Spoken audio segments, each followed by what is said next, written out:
예, 오늘 열왕기상 15장 9절에서 24절 말씀 속에서는 남쪽 유다의 네 번째 왕이었던 바로 아사 왕의 종교 개혁, 그의 통치가 기록되어 있습니다.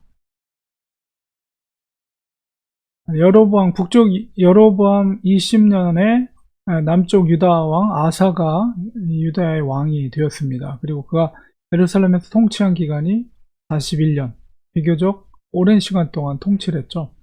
그의 아버지였던 아비암은 3년 통치하고 죽음을 맞이했습니다. 그래서 그의 할머니의 손에 의해서 어릴 때부터 자라났다. 물론 어머니도 있었지만, 그래서 그의 어머니 이름은 마아가라 이렇게 표현됐는데, 정확히 말하면 어머니가 아니라 할머니입니다. 할머니. 왜냐하면 아비암의 그 어머니 이름이 똑같아요. 표현이 똑같이 되어 있죠. 어머니 이름이 마아가라. 아비살롬은 압살롬입니다. 압살롬의 딸. 그러니까 이제 아비암이 근친 상간을 한 거죠. 그래서 아사가 그의 조상 다윗과 같이 여호와 보시기에 정직하게 행했다. 그러니까 유다 왕국이 분열된 이후에 그동안에 3대에 걸쳐서 하나님을 대적하는 왕들이 있었고, 잘못된 것을 새롭게 하는 것을 개혁이라고 그러죠. 그러니까 유다 왕국의 개혁 운동을 처음으로 시도했던 왕이 아사 왕이다, 이렇게 볼 수가 있어요. 그러니까 다윗은 오점이 있었지만 그래도 하나님을 끝까지 신뢰하고 섬겼지만, 솔로몬 때에 가서 나중에 솔로몬도 하나님을 대적하고 우상과 산당을 만들었죠. 그의 아들 르호보암도 역시 더 악하게 했고, 그의 아들이었던 아비암도 역시 하나님을 대적하는 악한 행위를 했습니다. 그러니까 그동안에 3대에 걸쳐서 산당과 우상들이 그대로 존재하고 있었던 것이죠.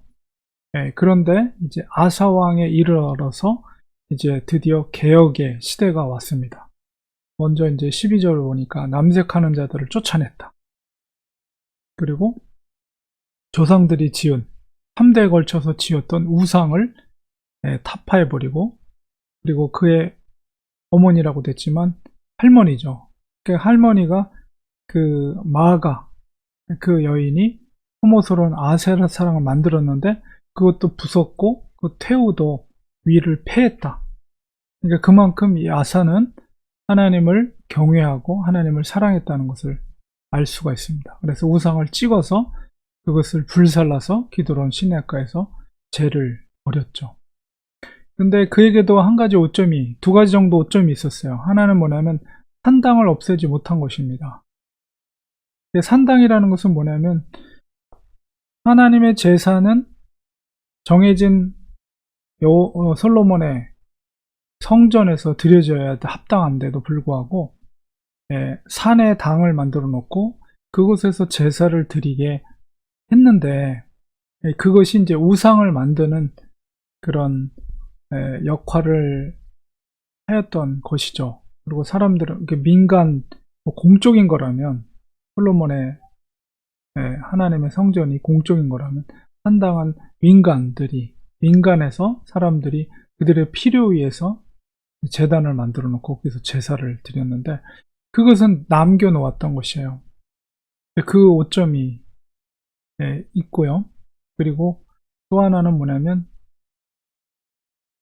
전쟁 가운데 있을 때 아비암은 그래도 북쪽 이스라엘에 대해서 여로보암의 군대들을 쳐부수는 그런 역할을 했지만은 이 군사적으로는 아사 왕이 그렇게 강력하지는 못했던 것 같습니다. 그래서 이제 북쪽 이스라엘의 그 당시 바하사 왕이 이제 라마 성을 건축한다는 소문을 들었어요. 그러니까 라마는 그 성을 건축하는 이유는 이제 북쪽에 있는 이스라엘 사람들이 혹시라도 남쪽의 예루살렘이라든가 이런 것을 왕래하는 요충지여서 그 성을 든든하게 세워서 그것을 지키고 왕래하는 것을 못하게 막기 위한 그런 목적에 의해서 라마를 건축하게 되죠. 근데 그때에 아사 왕이 자기들의 군사적인 힘이 약하기 때문에 특별히 성전 곳간 그리고 왕궁 곳간에 있었던 은금을 가져다가 그것을 북쪽 바로 다메섹 베나단에게 그것을 바치면서 북쪽에서 이스라엘을 공격해서 라마 건축하는 것을 금하게 하는 그런 군사적인 방법을 동원한 것이죠. 역대하에도 이 아사왕의 그 사건이 기록되는데 이것을 굉장히 범득죄한 하나님 앞에서 득죄한 것으로 평가를 합니다. 왜냐하면 하나님을 신뢰하고 하나님 믿음으로 하나님께 의지해서 그 라마성을 차지하는 그런 어떤 군사적인 방법 그리고 종교적인 신앙적인 방법을 하지 않고 정치적이고 또 이웃나라 외국 나라를 북쪽 그 다메섹을 끌어들여서 북쪽 이스라엘을 공격하게 해서 결국 라마 건축하는 것을 중지시키게 한 그 방법은 하나님을 신뢰하지 못한 그런 태도, 정치적인 행위다 라고 이제 역대하에서는 그 사건에 대해서 하나님 앞에 득죄한 것으로 평가를 합니다. 그래서 개혁 운동을 했던 것은 굉장히 칭찬들을 만한 것이지만 바로 산당을 부수지 않고 그리고 외국 세력들의 힘을 빌어서 북쪽 이스라엘을 공격하게 한 것은 그에게 오점으로 남게 됩니다. 결국 그것으로 인해서 늙음하게 발에 병이 들고 그것으로 인해서 죽음을 맞이하게 되는데요. 우리가 개혁을 이룰 때는 정말 순전함으로 그 처음은 너무 의도가 좋았는데 그리고 하나님을 사랑하는 마음 그것에 대해서 이제 긍정적으로 평가는 하고 있지만은 마지막 그런 오점들이 그에게 부끄러운 모습으로 남게 되었습니다. 우리가 그래도 큰 의미가 있는 것은 3대에 걸쳐서 그런 우상들을 타파했다는 것, 그것을 깨부쉈다는 것은 하나님 앞에서 칭찬 들을 수 있는 귀한 일이었다라고 볼 수가 있습니다. 그래서 유다에서 처음 개혁을 시도한 왕은 아사왕이라는 것을 우리가 기억하면서 항상 선왕 때에 악한 왕들이 있었지만 또 하나님은 아사를 통해서 그런 우상들을 타파하는 일들을 하나님이 사용하신 것을 보게 됩니다.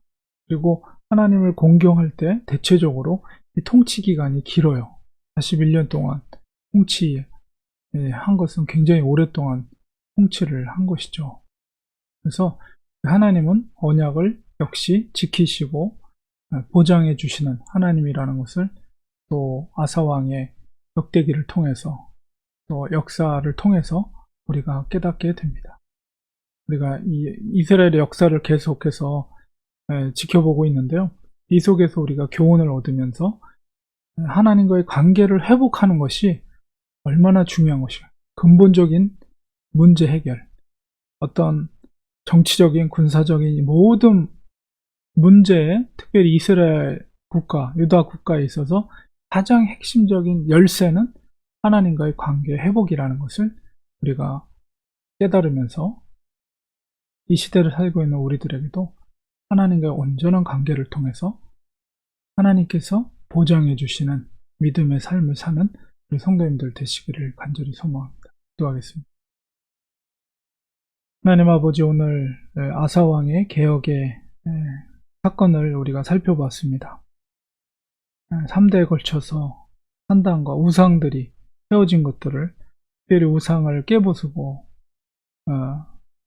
그런 종교적인 개혁을 하나님과의 개혁을 통해서 회복의 역사가 이루어진 것을 보게 됩니다.